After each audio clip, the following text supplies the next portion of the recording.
Look at that morning behind me. It is such a nice day here in Goroka, Papua New Guinea. I'm heading out to a very unique place today. Probably one of our more difficult places that we go to for the sheer fact that I'm gonna be landing downhill. It actually is like a banana. You land 1% downhill, go up into a 10% slope. It's very challenging for your first few times, but we've got about a 30-minute flight. I don't have barely any cargo at all going out there, but I am picking up a couple of people that have been out there for a few weeks to come on back. I think the weather's gonna be about like that all the way out there. We'll go over it in just a minute. I need to fuel my plane.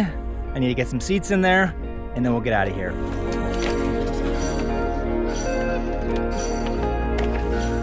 Right. Thompson and Titus are gonna go ahead and put my 5 seats in there.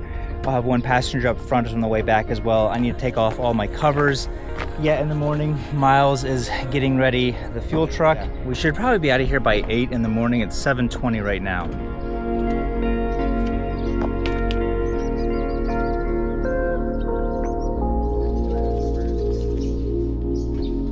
This app that we're using here is called FlightSpan. This is what we use for our daily flight records, for all of our fuel planning, everything, including like our billing, everything. It's actually a really cool app for what we do.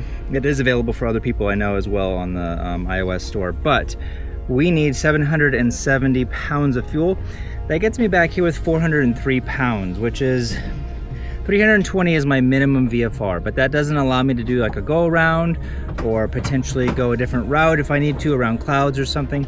So I basically added on an additional 83 pounds of fuel, which is probably about almost 15 minutes of extra flying on top of that in case I have to just go around clouds or circle the climb or something like that. So that's what we're gonna be planning on.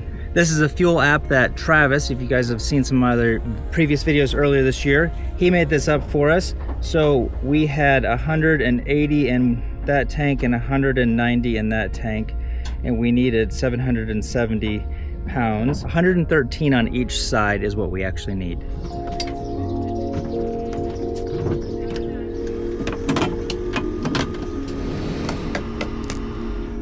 Take a quick walk around the plane, make sure all of my lights are working. It's actually been a while since I have shown you what I actually check for in the morning, so I'll do a quick walk around with you guys this morning. 113 aside. All right, while Miles is fueling, I'm gonna go ahead and do my walk around.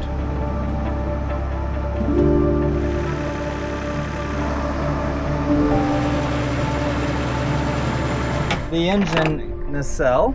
So underneath this battery here is like a circuit breaker, and that is for the fuel bypass. So basically if something gets clogged like the fuel filter, then this is the bypass as far as I understand. Up here is the fuel control unit. We're making sure we're hitting the stops back and forth. Underneath of here, we'll run our hand underneath there, make sure that there's no blue dye. There's a little bit of oil underneath there, but that's okay. Making sure this one and this one down here, this is where they do the engine rinses on this, and then this is the igniter down here. We're making sure that those are safe because they take these off pretty regularly for rinses. Obviously, I'm checking the conditions of the tires. Those are really important, and the brakes, things like that. Make sure we don't have any cracks in the brakes. And then I'm making sure that my prop is good. I don't have any oil coming out of it from up in the hub up here. And I'm just making sure that the condition of each one of my blades is okay. Make sure I don't have any dead birds in here. And lastly over here, I am going to check the oil. We've got 3 1/4. So basically I can go all the way down to 4 when it's cold. Next, I'm making sure that my bypass is going in. Come out here, take a quick look at it. You guys can see it's moving in there. So now when the air goes in this way, it doesn't just go straight into the engine, it goes around and then swirls back around. So when I do my morning checks, I always do it in a flow. So I start up here, make sure this is 0. We can cage that, set this to altitude, igniters. I just listen to the igniters for like probably about 5 to 6 seconds to see if like the pattern is the same, in case it might go and kind of slow down or something. Then I'll have like an igniter issue. We've had those before. Fuel pump, check that. We already did our lights. Now we're back here. Let's go back to bypass, and that's where we'll leave it for takeoff. Our pitot heats, we'll check those. We flip that on. You can see that's the right one. The top volts go down. Now the lower ones go down. Here's our V2 track. We'll flip that on. That's what our iPad is going to connect to, which is right up here. That should turn on, and that's how I can send my text back and forth to my flight coordinator. All right, there you go. That is a quick revised look of what I do every morning. It is now almost 7:45. Clouds are starting to come in a little bit, but we should have no issues, I don't think, getting out. So let's go ahead, get the start battery, and go ahead and get out of here. Okay. Let's get our fuel on. Looking at the clouds out there, doesn't look too bad. A little cloudy, but not terrible. Let's go ahead and get our weather radar on standby on this airplane, because it does have one. And our flaps are set at 20. We'll flip that once we get all done. Let's do igniters on, fuel pump on, and low start. NG's coming up, stabilizing at 21, so let's introduce the fuel. Oil pressure is coming now into the green. NG is coming up past 30 now, so look at the ITT, back at NG, past 35. So now I just focus on the ITT. 620. If Thompson removed the battery, that just helps keep the batteries, those two batteries that I was showing you earlier, last a little bit longer. All right, we'll flip our generator on. This pops up right here, then comes slowly back down. We'll throw our alternator on in our aux bus. I'm gonna prop forward and throw in our flight plan. We've got safe ones, so Goroka did not get today. And we had 770 pounds of fuel on board. I don't think I need my instrument departure today. It looks a little cloudy out there, but those clouds also look like they're like a good 8 to 10 miles off the end of the runway, so I don't think I really need to do it. Once I get to the top, we'll reevaluate. We're going up to 11,000 feet today, just so I can get over top of all the mountains. And we had 50, what did we have? 56 kgs is all? Yeah, 56 kgs. I'm gonna put 56 down in the underneath pod. We've got actually one more seat here, and 770. So if I head over to my depart tab, we got 11,000 over to Denunget, 770 and one POB, one person on board. We rotate at 55 knots today. Goroka Tower, good morning. November Tango Zulu, request taxi Denunget, one POB. You guys can see right over there, we've got our brand new door for our hangar from Diamond Doors. If you guys have a hangar and you guys want to go to a door, they did not pay me to advertise for them, but we do really like their door, and they donated 2 doors for both of our hangars, so we're very appreciative of Diamond Doors. November Tango Zulu, Goroka Tower. Good morning, sir. Taxi runway 17 left, clear to enter, backtrack and line up. Wind light and variable. QNH from tower not available. Temperature 19er and time check on the hour. We have traffic 0 Delta Alpha, PEG 750 VFR. Inbound from Maimafu via Coco. 9,000, estimate field 08. Copy, traffic 0 Delta Alpha, clear to backtrack line up 17 left, and I'm showing 1022 on QNH, no Tango Zulu. November Tango Zulu 1022, thank you. Over speed check, so I'm looking at the RPM, the NP RPM, 2070 plus or minus 50, let go of the button, and it climbs over. Alright, well I wanted to get out of here at 8, it's 8:01 right now, so doing pretty well. And I'll show you the picture. I did get a picture of what the weather is like out in Denunget, so it looks really beautiful out there, which is encouraging, making my life easy. This is the only flight I have for today. The only reason I'm not flying with miles today on this flight is just because it's a Class D airstrip, which is our most difficult ones. For some element of it, whether it be short, whether it be steep, whether it have weird winds, whatever. Just one of the fact that you're kind of landing downhill kind of throws you all off. I'll go a little bit more into that as we get closer out there, what it actually, how you have to land differently, because you do land differently on a downhill slope. If you don't, and I've flown with other pilots who don't, maybe use the technique that I use, well then they've landed like halfway down the runway and that gets scary pretty fast. Coming aboard, we'll be 50 knots by our taxiway, or we'll stop on the runway after takeoff. We'll pitch for 85 knots, considering EPL, considering feather.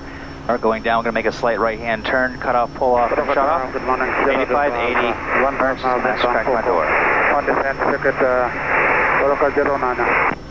November Tango Zulu ready for departure. November Tango Zulu 17 left in, cleared for takeoff. 17 left turn, clear for takeoff, November Tango Zulu. Ignition condition, flaps 20, fuel harnesses and prop checklist is complete. 1490 for 1440.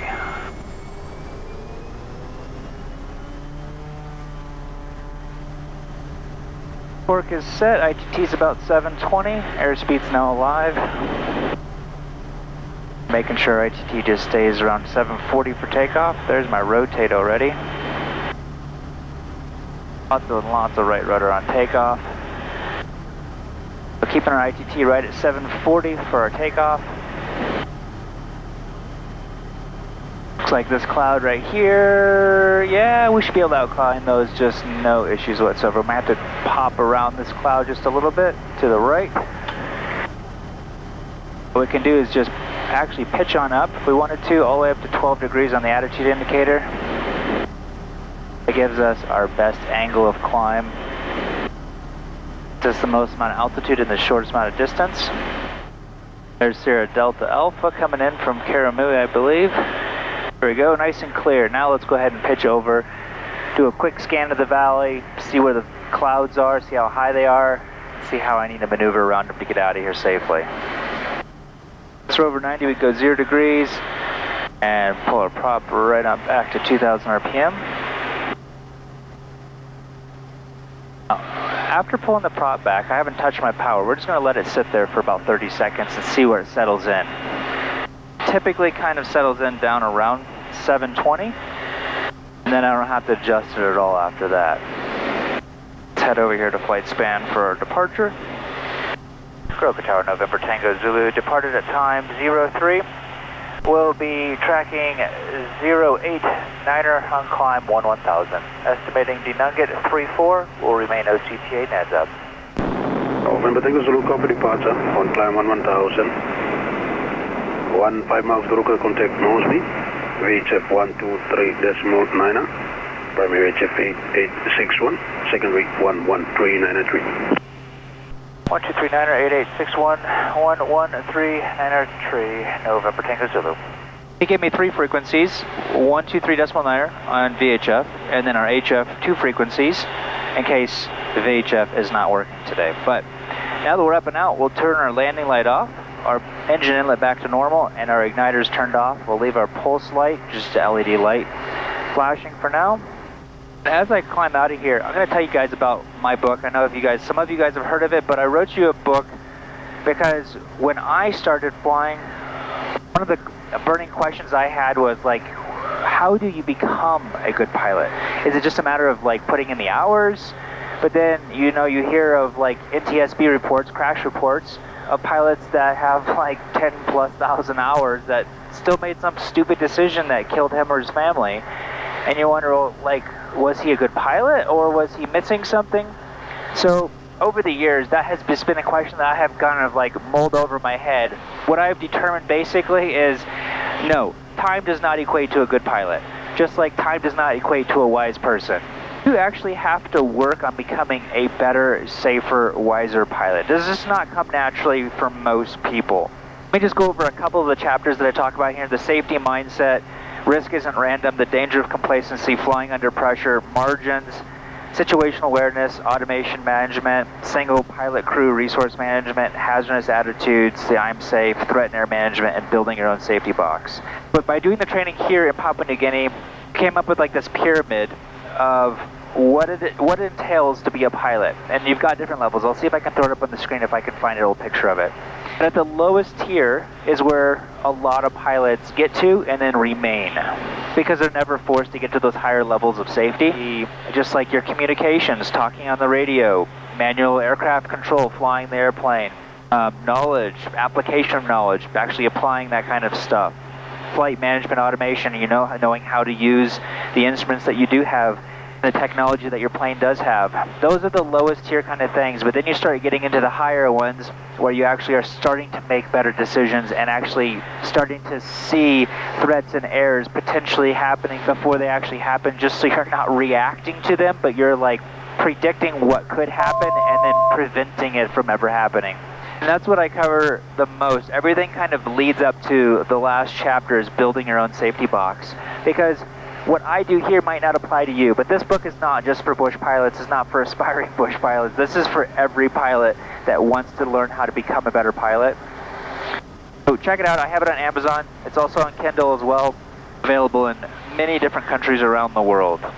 We are leveling off at 11,000 feet. We're almost up to our little magenta brick line right there. What I can do, I'm already in heading mode and altitude select. So hold my heading and then hit nav 2 times, and it puts it on GPS steer. You can see up here also. That way, once I get to the magenta brick line, it will automatically just connect right in, and I don't have to worry about it. But I do have to worry about getting a little bit of left-hand rudder pressure in here now that I'm leveled off. Now that my speeds are up, I can bring my torque rate on back to 1250. The dotted line right here, that's approaching our 15 nautical miles. So if I come down here to my nearest, you can see right here, I'm 13.9 nautical miles. Moresby 123.9 November Tango Zulu transfer. November Tango Zulu Moresby. November Tango Zulu 15 miles to the east of Goroka, maintaining 1000, estimating D Nugget 35. November Tango Zulu. Traffic is Papa Hotel Romeo Squirrel helicopter operating 10 nautical miles of command mine, not above 8,000. Copy Papa Hotel Romeo, November Tango Zulu. November Tango Zulu, area QNH 1009. 1009 November Tango Zulu. Alright, now that we're in the lull of the flight, let's go over our strip chart. Right, we're going to be coming in really kind of from the west today. We'll fly overhead and enter into the circuit on a crosswind. On the other side of the mountains, you can kind of see the topographical kind of showing up there in the shadows. So we're going to have a really big circuit here, but it's just really to kind of mentally get me in the space of what I actually need to do. Come around for downwind, we will not be able to see the runway until we're nearly turning final at this place. So we're just going to be setting up our OBS, Omni-bearing selector, that's what that stands for right down here. And then we'll line that up with the runway so that regardless of where we are, we know the orientation of the runway so we can get parallel, perpendicular, things like that. And I've got key positions out here that I know I need to turn at the river. I need to aim for this hill over here, and then we'll just turn final when we can see it. And like I was saying earlier, this place you do land differently than everywhere else. You don't really flare the plane like you normally would. Like normally you'd come in on a flat runway, and you come down and then you're kind of looking at the end of the runway down here, you're matching the slope, and then you're pulling the power and you're flaring. Just like at any other mountain area place, even if it was a sloped area, I'd be coming in and matching the slope and then flaring. But because this one's actually landing downhill, if I were to do that, I would be floating so much further because the ground is dropping below me. But I still want to touch down about 60 meters in from the end of the runway so that I have plenty of space in case it's wet or something that I can stop safely. And I'm not floating halfway down to the middle of the runway right before it starts ramping back up. So what I do at this location is I aim to the end of the runway. That is my aiming point. And I'm going to be coming over the end of that runway. If there's no wind, which there should be today, if there's no wind, I'm going to be coming over that. My wheels are only going to be probably 2 feet off the ground at most, because I'm aiming for that. The second that nose covers the end of the runway, I'm going to go idle, and I'm going to go flaps up. The reason I'm going to go flaps up is because I don't want all the extra lift on my wings. It takes 14 seconds for my flaps to go up, so it's not like you just manually dump it like my Kit Fox used to, which I absolutely loved. So it's going to slowly go up, but what that's going to force the airplane to do is go down, no matter what. I will not float because all that lift is just being gone. So I'm going to basically sink down onto the runway. But I'm also not going to flare at this location. I'm just going to, once I get across it, I'm actually going to match the slope. So I'm actually going to push over, going downhill, flaps come up, and then I just sink onto the runway. So the first few times I did this, it was very uncomfortable because like mentally you're like, no, I gotta flare. But after a few times of like forcing yourself to do it, then you're like, okay, now it actually does work better this way. If there's a bunch of wind out there and it's turbulent, then I bring myself up about another 6 feet across the threshold for a little bit more margin. I don't want to be coming across at a foot to, 2 feet across the ground. I don't want to rip off my gear because the ground does roll off really quickly at the end. You'll see here in a minute. You can see the profile down there. It's just, 1% negative, and then it kind of goes into a 2, and then an 8, and then 10, and 11% at the very top. I haven't shared too much about my flight sim course or my Patreon page. If you guys are flight simmers, you really do have to check it out. I really haven't mentioned much in a really long time about it.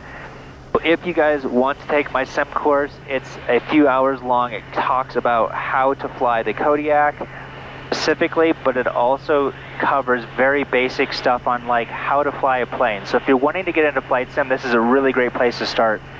I'll have it on sale for 50% off, so it's only $25. It's going to cover how to start a turbine plane, how to take off, how to land, how to cruise, how to set everything up with the G1000, even how to do some instrument approaches as well. And then on my Patreon page, where I have a lot of on-the-ground content, walking around a lot of these locations I go to, and some projects I've done in the years past. It also has a lot, like over 100 different flight scenarios that you can go do on your flight sim, following along with charts and things like that, with the weather of the day, following along with a specific video, so you can watch that and follow along and fly it. So all these magenta lines right here, this is NADZAB's airspace. It's kind of like an upside down wedding cake. Starts small and works its way out the higher you go. So if you click on here, you can see it starts at 13,000. I'm at 11,000. I get up a little bit higher though, actually at 11. And then we're going to be going through this box over here. That's at 10,000. So I'll start my descent right around where that E is, so that I am below the 10,000 on my descent down into Nugget. There we are, just below 10,000, right before that line, so it looks like we're going to work out really nice with the clouds that we have already. Once we get past this ridge, we'll go down to 6,300. That's going to be my next ridge, and then 5,900 for my downwind. All stations, D Nugget 123.19er, Kodiak November Tango Zulu. To the west side or gap 9,000, we'll be estimating overhead D Nugget at 3.5. We got 63 knots on final, so 73 on base, 83 on downwind. We can do OBS now, runway 110. Now you guys can see that's how the runway is. I don't have anybody on board, so I'm just going to push on over and go down at like 1,500 feet per minute. That is 4 miles away. Winds up here, we got kind of quartering tailwinds. We'll see what it is down another 2,000 feet though. We're going to go all the way down to 5,900 feet. I would rather land with a tailwind here than a headwind, because tailwinds on takeoff, I do have 6 passengers. That makes it really difficult to take off in such a short distance. Because this runway is only 398 meters long, so this many feet, I don't know how long that is. Not very long. Alright, windsock is just hanging completely limp. Bring our torque right on back to 200-ish something. Now we're below 138. Let's go 10 degrees of flaps. 500.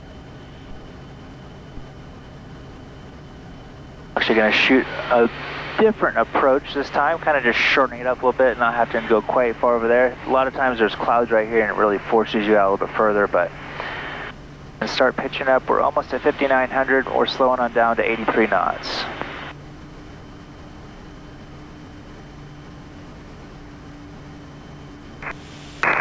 Mars V at 861 November Tango Zulu in the circuit. D Nugget, cancel SAR. November Tango Zulu, D Nugget, SAR was terminated. November Tango Zulu. Alright, the reason I'm canceling it is because there's people on the ground that could call for help if there was an issue. Alright, I'm getting a tiny bit low here, so we're just going to level off here at 5,600 feet. 20 degrees of flaps. There's the river. We're going down to 5,400, turning final, slow into 73. We have prop and harness is done. Landing clearance is complete. Flaps to go. All right, I'm halfway on my base now. Still do not see the runway, so we're just gonna continue on. 2 knots, looks like headwind now, so the wind doesn't really know what to do. All right, now I'm seeing the runway, just about ready to turn final. My 73 knots, my 5400. Let's go full flaps. Checklist is complete. Turning final. Cylinder 63 knots. Pulling a tiny bit of power.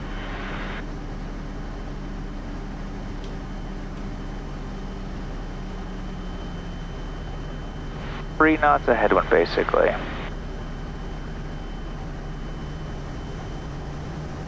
.450 on the descent. 3 knots fast.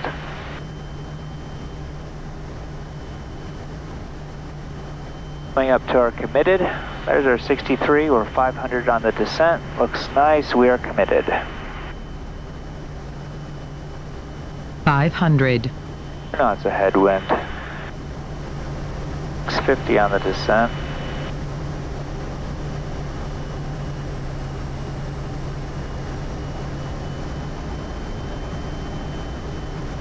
There's 600 on the descent. We're just going to shallowing out now.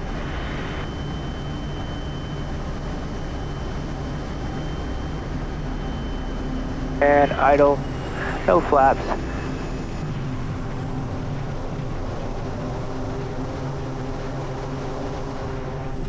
There we go. All